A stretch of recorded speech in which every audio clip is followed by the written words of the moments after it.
this is really helpful because you can see where the water line usually is at the top of that post.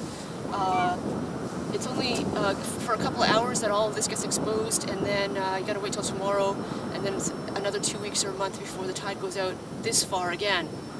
There's another pillar down there at the very end of the sand into English Bay that is even taller than this one. So it's a very exciting time for the eagles and for the heron and for the seals and everything to come here and hunt and fish, and good times for me to take the camera.